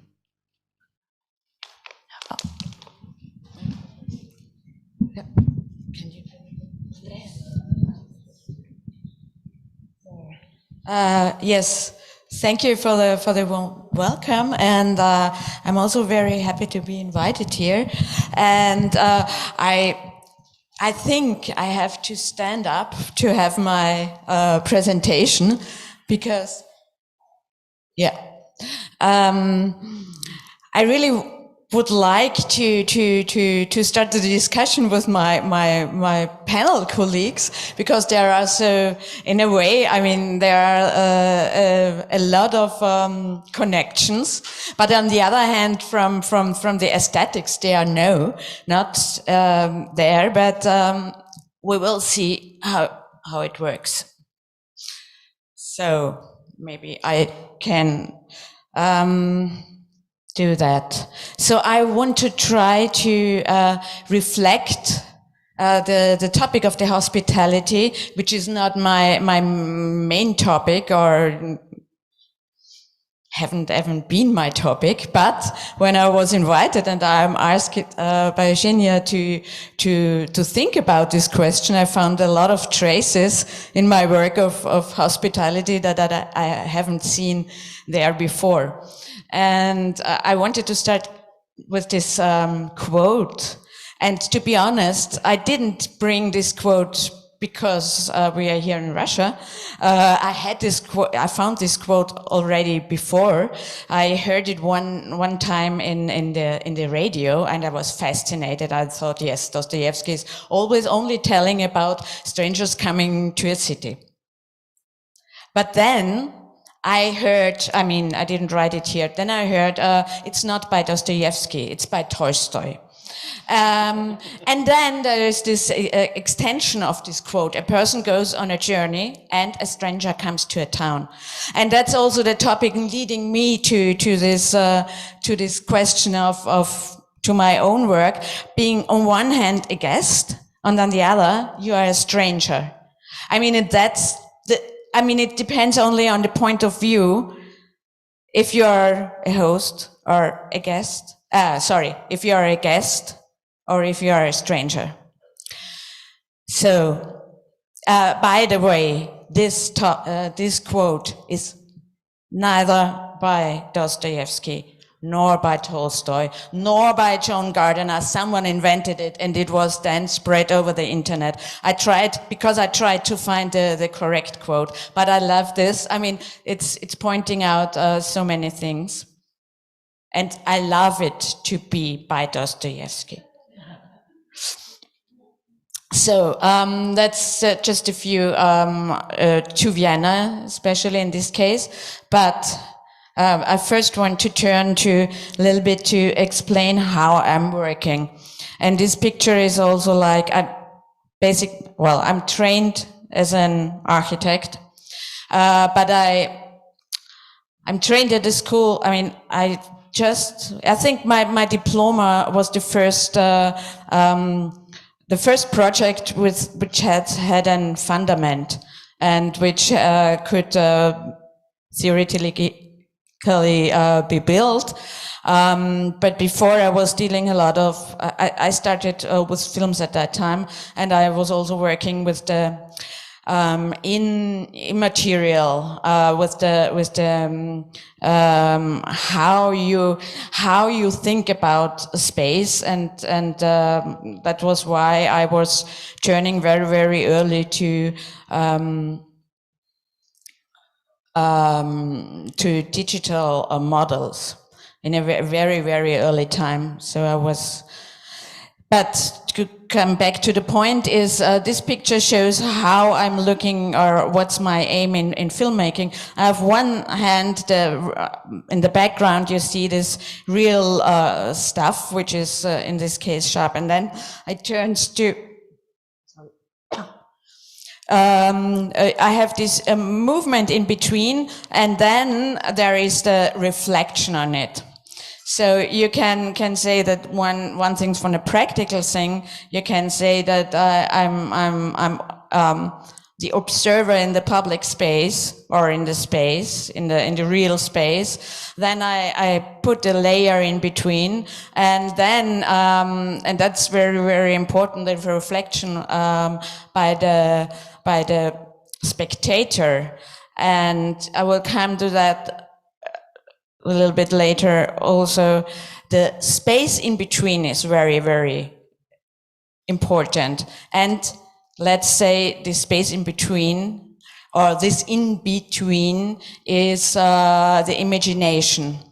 And it's very, very important for my work, because I'm not, giving a project which I have the opinion, or I have the method that you have to. I do not handle you the method how to look at this project.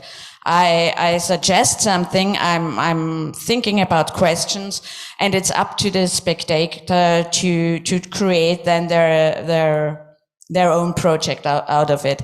That sometimes is, like before of the quote, a little bit forcing. It sometimes comes to the point that it's confusing, because I'm not giving any answers. Yes, that's the explanation of what's this project about. There is a screening to this evening at Is it at 5:30? Because there you can then see the videos in the full length. But this was a project about it's a radio broadcasting stations from the 1930s, and there was the history in the city, and that's. Before that, in the interwar times in Vienna, there were a lot of separated small radio stations. It was like hands-on or DIY radio stations. There were also magazines where you could buy the stuff for making your own radio, like it's the sending and the receiving. Transmitters. Yeah, sorry? Transmitter. Sorry, yes, sometimes. Sorry, the transmitters, yes, and then they turned to, because there was then a riot, a political riot, so they then decided to have one center, and this center is out of the city, that it could not be overtaken. So they put it very, very far away. And I had the opportunity, it's now empty, they turned it down, but I kept this place. But I wanted just to refer on this story that from a decentralized, really public tools to centralize something like this broadcasting station far away from the city and also observing the city. But I turned it into let's just start. Just show you the first minutes of the film.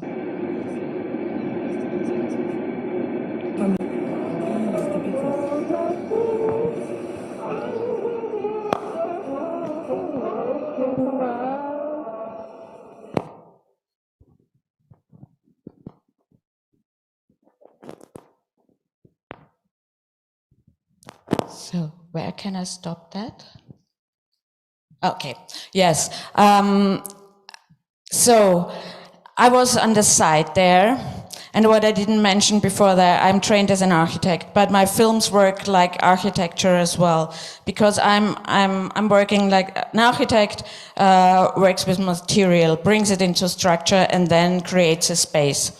As a filmmaker, I'm doing with other tools, but I'm also doing this, I'm grabbing the material and then I bring it into structure, and then I create space with it. And creating space with it, I mean that I bring together times which in reality do not exist together. So it's in an imaginary space. And I mentioned before that I started with digital projects, and in my films I'm also creating this imaginary space. And in this film you saw also the audio was very important. I was dealing with the material, which was a shutter of the camera with the footage I took there. Then I was working with an audio artist, and she grabbed tones from the time. And what you could hear here was the first tone that was ever sent to radio. And then there comes a very, very kitschy song. And this song is not there because it's so kitschy, but it was the first open source song ever made. And in this, that's a project that it's referring to hospitality. And here is the link to the Yugoslavian part of the 70s and 80s, because Tito made a raw of a program of hotels along the coast, and in this program he wanted to bring holidays to the working class people. But the special thing about this, most of the resource there was that they were mostly three types of hotels. One was the camping site, one was the middle class hotel, and one was the very, very pricey, like Western style hotel. But the point was that you could use all the public issues together. And so the public sphere was equal. It was just as what you could afford for your staying overnight, and also a very free access to the sea. And then after the turn of the falling of the Iron Curtain, they were then, most of them are now ruins. I have also made films a lot about these ruins. And this was in Male Lucini, which is an island in the northern part of Yugoslavia. And I was just interested in this hotel, and I was together with a cultural historian, and I just wanted to visit this hotel and to see it. And then I started to filming, and then I recognized, wow, when I came there's something strange. I couldn't figure out. I mean, there were washed clothes hanging on the balconies, and I thought, oh, maybe that's a refugee home now, because at that time this was 2016, and in 2015 we had a lot of refugees from Syria. But then to be honest, it was not during the shooting, but after the shooting, my colleague, she told me the story that she met a lot of people coming from this hotel. They were on the bus to other hotels.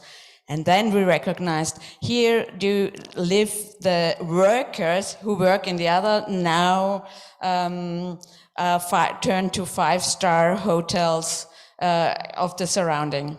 So it was not the refugees, but it was the people who worked in the surrounding who then lived there. And I also thematized in this, you can see the film then afterwards, this turning from, in this case, host to a guest.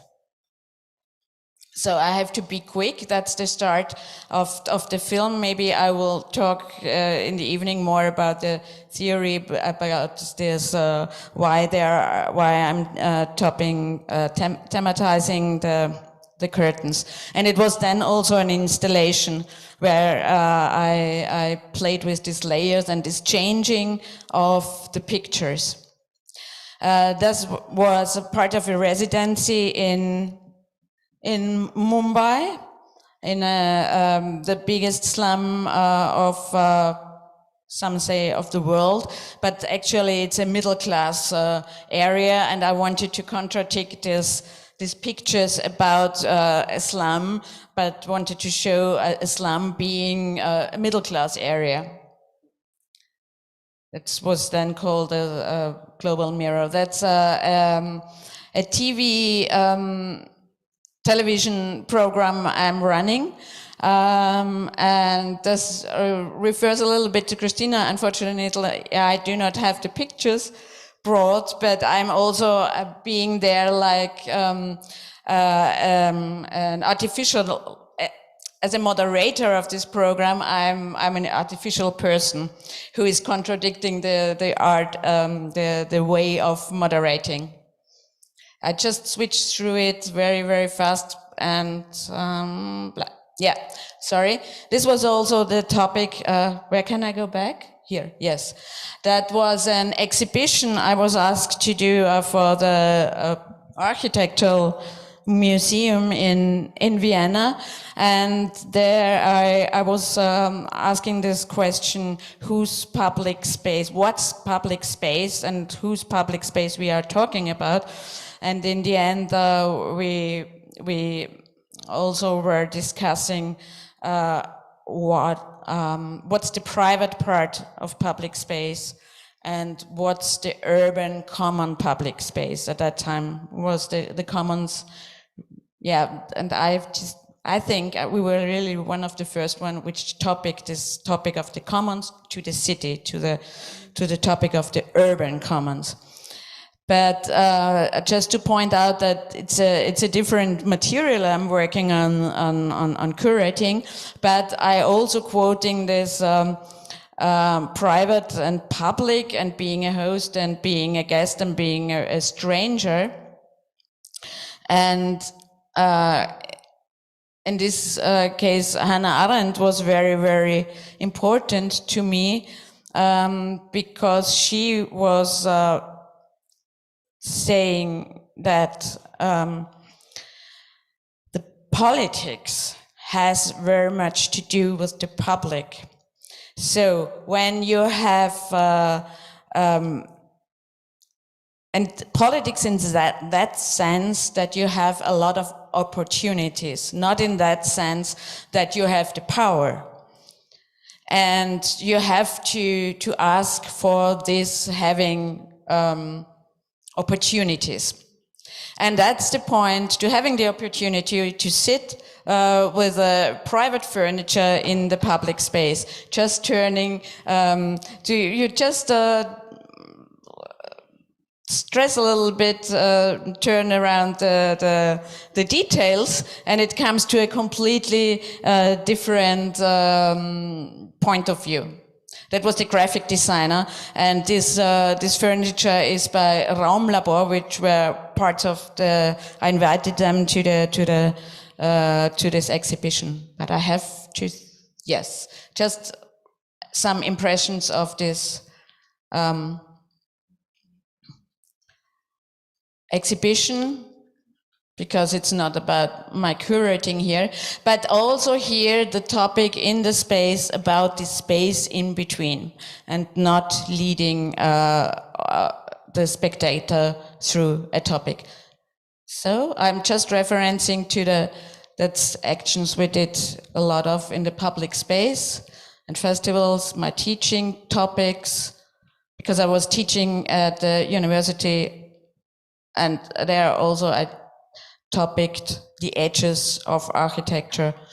So that's my current work. I'm questioning what two Austrian architects did in Russia in between 1930 and 1937. And there is a lot of research about them, but there is a lack and a black hole of in between these 7 years in their time in Russia. And I'm just asking what they might have seen, known, how their surrounding were, and I'm working on that now. So thank you for your attention. Большое спасибо, Андреа.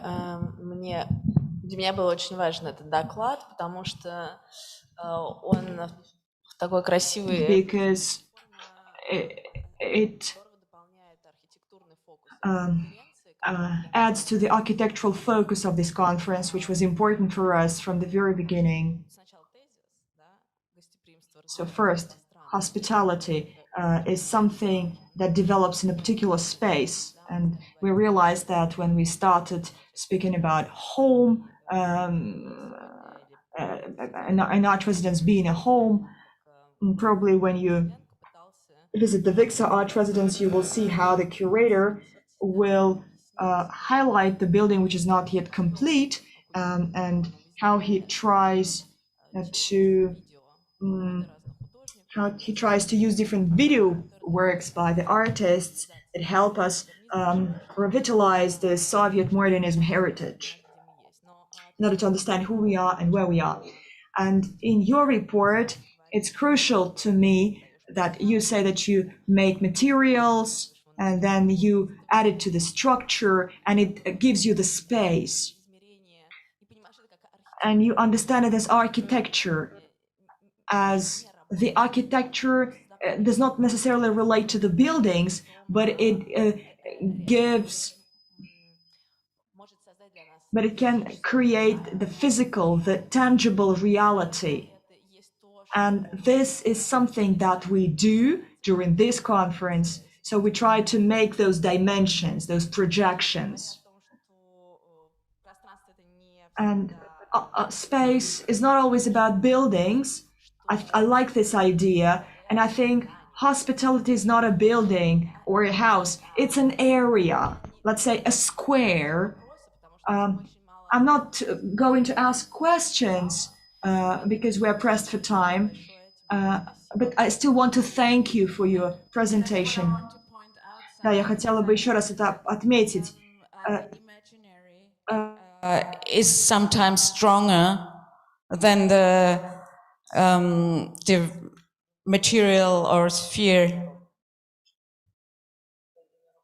The imaginary is stronger than the material sphere. I got it. Andrea, спасибо большое. Thank you very much.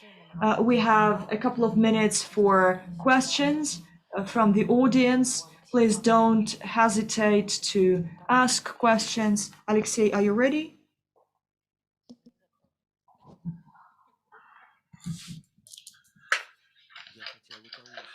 I would like to ask Teus, when you talked, or rather you gave a quotation about refusal.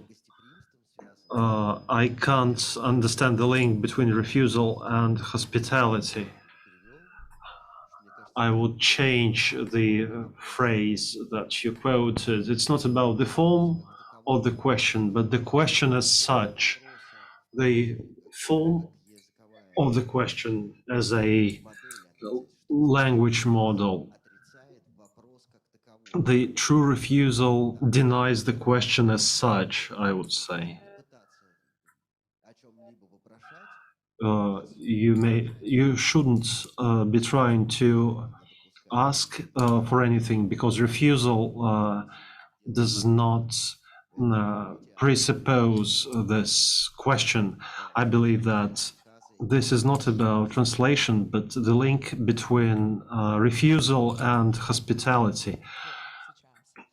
I believe that your translation is beautiful, but I was saying those words in terms of moving the walls, expanding institutional walls, where you are offered one set of terms of hospitality, but you change the form of the question and you offer an answer to others.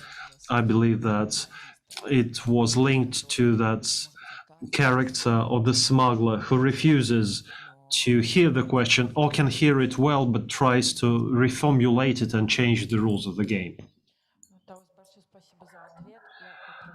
Teus, thank you for your answer. I'll ask you later to write down that quote. I would like to give it some time to think. I didn't get it at once. Any other questions? Colleagues, guests, friends?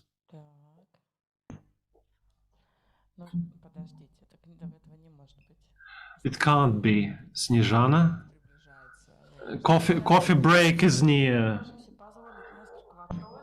I think we can afford handling and taking a few questions, because when I was listening and was looking into the eyes of the people and their faces, I know they should have questions, because it's always an excellent view to see how the material gets into the eyes and ears. I'll say something, but I guess it's more a comment than a question. But I know hospitality is a tricky term, and to pin it down in theory, in practice, we have had a lot of talks with Behzad as well about is it even possible to theoretically talk about hospitality, no? Because it's, can I say that you brought this beautiful example about your mom? I think that, she could never say articulate, but she's doing it all the time, like actually radical hospitality. What you told me is brilliant, like the structures she invented, economic systems of supporting her friends and etc. But so yeah, I know it's difficult, and I saw like in all your practices a very wide understanding of what hospitality is. And I have a feeling is a little bit dissolves itself in terms of as a curator. I know that you can, with the if you have a little bit of imagination and creativity, you can stretch any concept to any practice. Sorry, you can. And so my point is, I don't know if I have a point, but I guess, what do you think about this watering down, or this dissolving, this kind of applying things or to your practices that not necessarily, Можно я первая отвечу? Потому что я думаю, что на самом деле...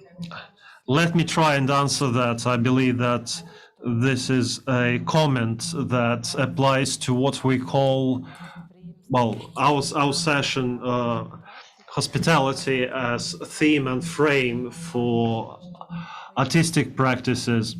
I believe that everyone can say, I wasn't about hospitality, except Taus, probably. And I believe that there is nothing wrong about that. It would have been very strange if an artist were able to describe their practice just in few words.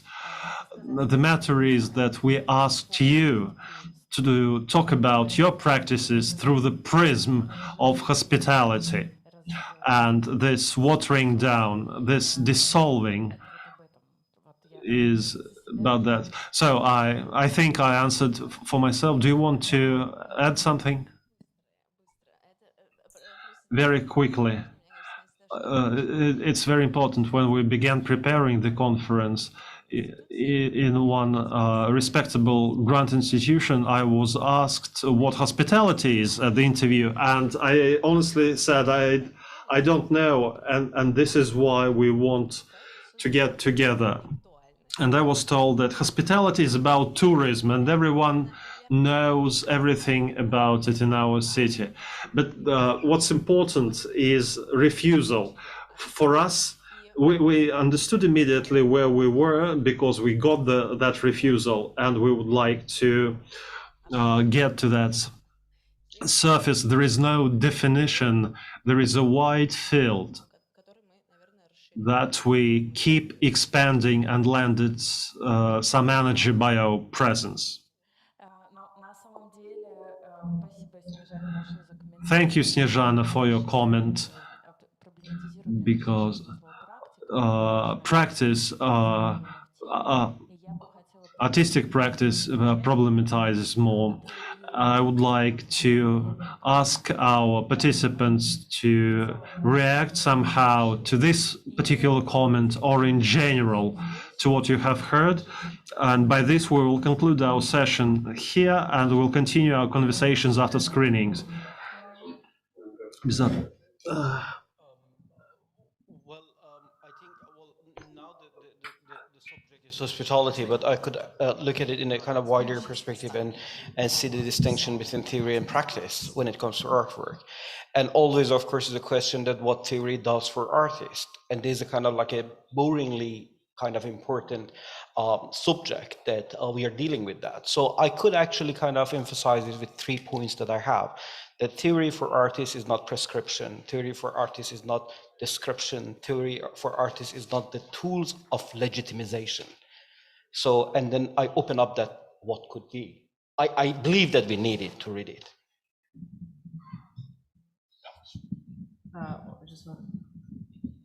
Not description, not prescription, not Tools of legitimization. Not tools of legitimization. Fabulous.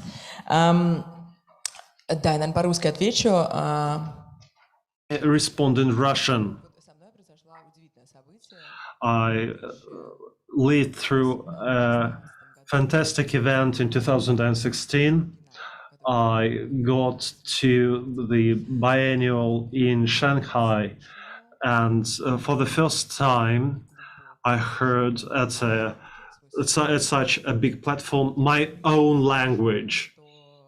It was for the first time that I heard that you don't need to make 50 theoretical references to speak about art, and I understood that that poetical language is also a language of communication for the art, and it became an immense freedom for me. I allowed myself to not attach or get attached to anything. I'm not talking about theoretical language. I use the language that I use and feel force in it. My answer is always simple. Look at the works. I'm not a theoretician. I try to talk about hospitality through a practice that seemed relevant after conversations with Zhenya and Elisa. The works are works, they're not me. And I would like to have, for you to have the dialogue with them, not me. Yeah, sorry, I cannot really refer to you now because my thing is broken. But I just want to point out, because I was also asking me for the curatorial practice, and back to what means curating. I don't know if somebody's mentioned that. Sorry, I'm so struggling with the technique.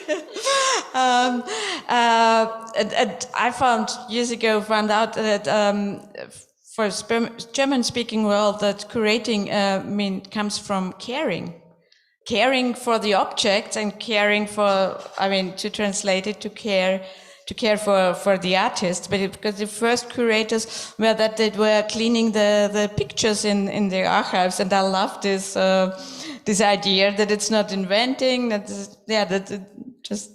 it comes from this caring about something, and it has a lot to do with the hospitality. No comment.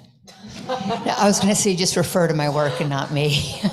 I think Zhenya actually just is exactly how I was thinking. The way she said it was, I was asked to use my work to speak about hospitality. Did I see it that way before? Probably not. There's a lot about my work we could talk about that we didn't, but I think some of it's in there. But I think it's grabbing so many different perspectives. We're all different kinds of learners, and different ways you can hold on to something and understand it. I tend to use humor. You didn't understand it. That's okay. No, but I use that as a way to, I'm just kidding. But that's a device not to make fun of something, but to understand it in a different way. So I think bringing in different perspectives is just a different way of understanding something. Yeah. No comment. Спасибо большое. Мне кажется, это была просто великолепная презентация. Thank you very much. I believe this was an excellent presentation. Thanks to all the participants. And at 17:30, 19:30 today, we'll be privileged to see certain films that Taus, Andrea, and Crystal agreed to show us. So them, you will be able to watch those films in Labs, House of Culture.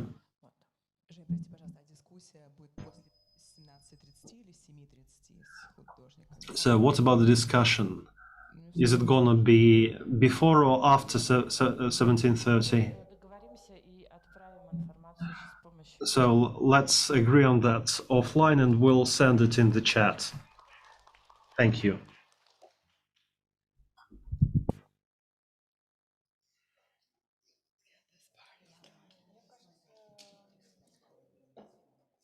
Yeah, but I had my original one. Then I was so stupid. Sorry, I did, and then it didn't work anymore.